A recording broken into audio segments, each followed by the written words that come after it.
So let us start. So we'll be discussing about the differential equations. The linear first order differential equations actually we were discussing. Now in that actually I have solved one RL circuit and analyzed that RL circuit with the help of the first order differential equation.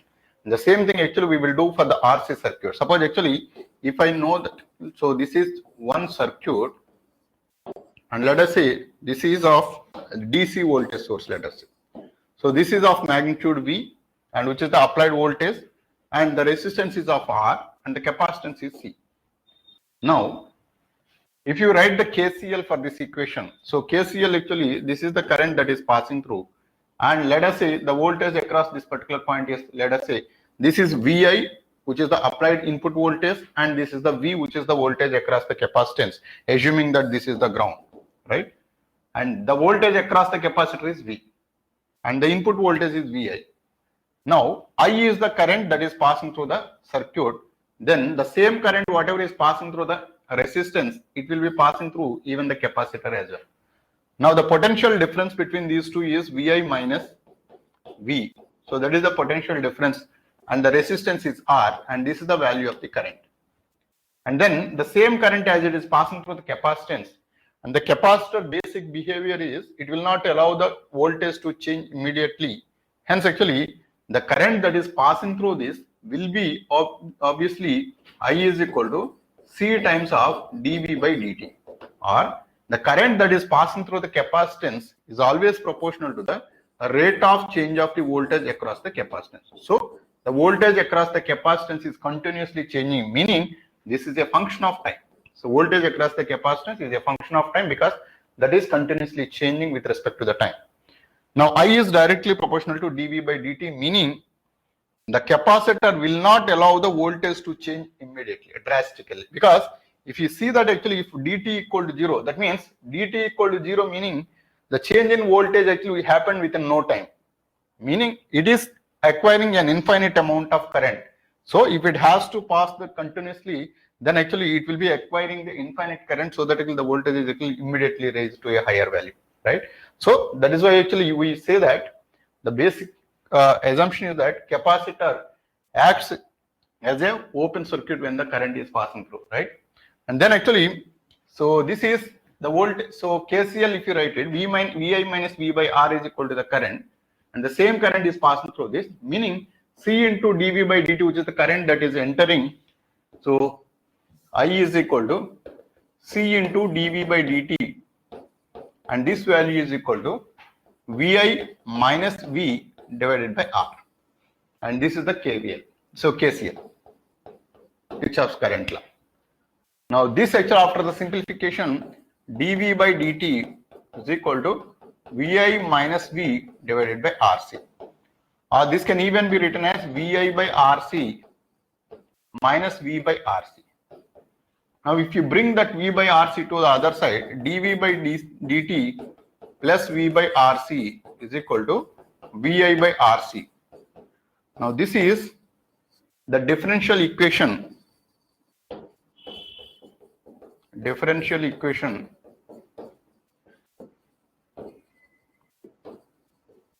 of an RC circuit. So this is the differential equation of an RC circuit. Now this differential equation we can solve for V, and this is a first order linear differential equation. First order linear differential equation. So this first order linear differential equation, this is also called as the Leibniz equation. The integrating factor for this is e power. So integral P is 1 by RC. So excluding this V, whatever is there, that is the value of P, 1 by RC and into dt. Or this can even be called as e power T by RC, right? E power T by RC. And this is the integrating factor. This integrating factor, once you calculate it, then you can straight away write the solution. That solution is the variable, whatever we need to find out, that variable is of V into integrating factor e power T by RC, and this value should be equal to the right side value, whatever is there is VI by RC, where VI is a constant, VI by RC, and then the integrating factor is e power T by RC dt. So this is the value of plus some arbitrary constant C. Now this Vi by Rc being a constant, you can bring it out, and we left with integral e power t by Rc dt plus c, and this integral value we can calculate as Vi by Rc and e power t by Rc divided by 1 by Rc, right? So this value, so this is 1 by Rc and this Rc will cancel out, plus c, which is the arbitrary constant, will be carry forwarded, and then actually from this, so this is e power t by Rc, and this if you take on to the other side, V is equal to Vi plus c times of e power minus t by Rc. So this is Vi plus c times of e power minus t by Rc, and in that actually you want to find out the arbitrary constant c based on the initial conditions. The initial conditions are, initially the capacitor was not charged. Capacitor was not charged, meaning the voltage, so that is the voltage across the capacitor is 0 initially when t equal to 0. So at t equal to 0, so V is equal to 0, right? If V is equal to 0, then you can substitute here. 0 is equal to Vi plus c into e power minus 0 by Rc. So at t equal to 0. So this value leads to c is equal to minus Vi, or you can put it here, V is equal to Vi times of 1 minus e power minus t by Rc. So this is the voltage that is going to be developed across any particular capacitor with the 0 initials. Suppose if the initials are not 0, meaning, so this is actually most of the times that people will get confused, and that is, we have considered a circuit where the initial conditions are 0, meaning there is no voltage across this capacitor when the current is passing through. Meaning, let us say if there is a, so let us say if there is a switch over here, and this switch actually, if you put it this way, this switch actually initially it was not turned on, and then actually meaning it is going to be of 0 voltage at the initially, and then actually we just switched on it, then actually the current is passing through it. At t equal to 0, there is no voltage. And let us say there is one more side on the other side. Let us say the switch was turned on and it was charged to an extent of V0 initially. So it was already charged to a voltage of V0, and then actually I switched on it. That means this capacitor is already charged to some extent. That voltage is going to be of V0. Now the initials are at t equal to 0, the voltage is already acquired is V0. So by the capacitor. Now this value actually we need to put it while simplifying the equation. Meaning here actually this is with 0 initials. 0 initials meaning at t equal to 0, the voltage across the capacitor we treated as 0. Now in this particular case, the voltage across the capacitor is at t equal to 0, the case 2. T equal to 0, V is equal to V0, which is the initial value. And that value, if you put it in this equation, so V0 is the voltage across the capacitor. This is equal to Vi plus C into e power minus 0 by Rc. Now, so this C value is equal to V0 minus Vi. So this is the value of the C now. So this value we have to keep it here. So V is equal to Vi plus C is V0 minus Vi into e power minus t by Rc. Or you can take the minus sign out. So this is V is equal to Vi minus V0 into e power minus t by Rc. Because we know that actually the capacitor is going to be charged only when Vi is more than V0. If not, the current would have discharged from the capacitor, right? So this equation will take care whether to charge the capacitor or actually discharge the capacitor depending upon the initial value of V0. If V0 is more, it is going to be discharged. If V0 is less than Vi, then actually it is going to be charged. So this is the equation actually which it governs the charging of the capacitor, right? So this is simply we solve the differential equation and then applied the initial conditions. Based on that, actually we will be able to analyze every aspect. And this kind of analysis itself actually we termed as the time domain analysis of an RC circuit or an RL circuit, right? Now here, if you notice, there is something called time constant also, we do keep it. The time constant is nothing but, we have got one equation with 0 initials as V is equal to Vi into 1 minus e power minus t by Rc. And in that actually, we consider one particular time where this T by RC value, if it is equal to 1, and then actually this T is known as time constant. So this is called as a time constant. So then that is represented with tau. So tau is equal to, so 1 into RC, this is equal to RC. So this RC is called as a time constant. So this time constant is the time. If it is equal to 1, then this value you can replace it here. Vi is equal to, so V is equal to 1 minus e power minus 1. So E value we know that E is equal to 2.71828. So this is the value of E. So E is equal to 2.71828. And this value actually, if you can calculate 1 by E value, 1 by E is equal to 1 by 2.71828. Then this is approximately equal to 0.36, I think, 363, I think.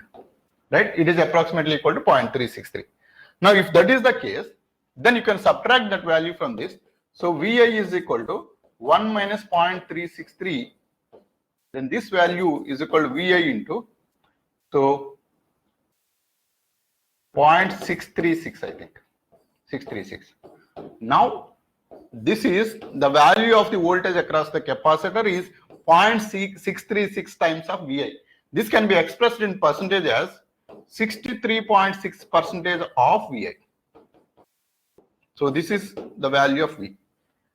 Meaning, what is happening here it is, when we have connected a voltage source to an RC circuit, and then actually it took certain time to raise the value of the voltage to 63.6% of the supply voltage. So the supply voltage here it is. So we have connected, let us say we have connected 100 volts. Then actually it takes certain time to raise the voltage across the capacitor.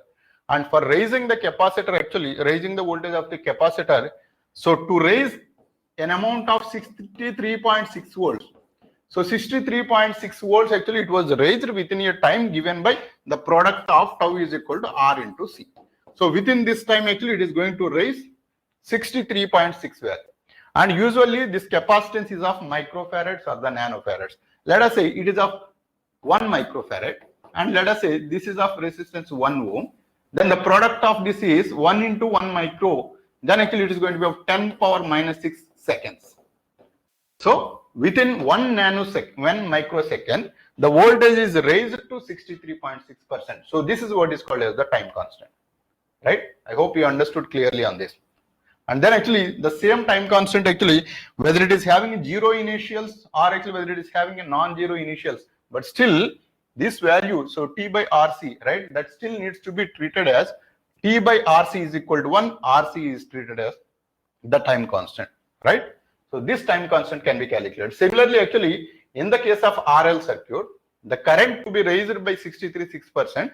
For that, actually, if you notice, the I value we have calculated as, so that is V by R times of 1 minus e power minus RT by L. So this is what is the current equation in case of an RL circuit. This RL circuit actually, if RT by L is equal to 1, meaning T is equal to L by R. And this is the time actually which takes to raise the current to 63.6%. So and this is called as the time constant tau in the case of RL circuit.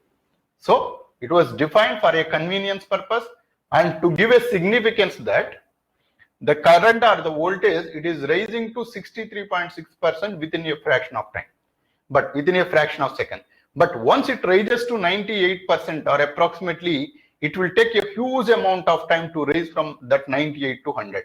So sometimes actually it takes infinite time. Sometimes it may take actually 1 day, 2 days or 10 days also it will take, but still actually it won't raise 100% at all. And that is the nature of any discharging circuits, right? So for raising to 63.6%, it hardly takes 1 microsecond. But from 90, so 63 to 98 also it takes considerable amount of time. But 98 to 100 actually it takes infinite time. So that is the nature of the circuits, right? So that actually we will get it from this particular equation. So this information actually is going to be given by this particular one. Now see this, at what time actually this will become 0? So e power minus t by RC, for what value of t it will become 0? When t equal to infinite, then only actually this will become 0. And that time actually 1 minus 0 into is equal to VI. So VI is the value of the voltage across the capacitor. That means it raised to 100% voltage only when t equal to infinite. T equal to infinite, there is no countless. That means once you switch on the charger, it takes almost infinite time. Maybe 10 days or 20 days or 100 days actually it will take to raise to 100%. So that won't happen usually. Why? Because if it raises to 100%, due to some reason actually, if it is discharged, then actually it will supply back. And again actually it will charge us. So the process actually will continue for an infinite amount of time. So that's why actually it never charges to 100% at all. Right? Because no way you can make this value 0. So because actually it takes a huge amount of time. Now, this is about the time domain analysis, or actually especially the complicated part of networks is this one only, where we have analyzed a RL circuit and an RC circuit when we have applied a DC voltage source, which is very, very easy.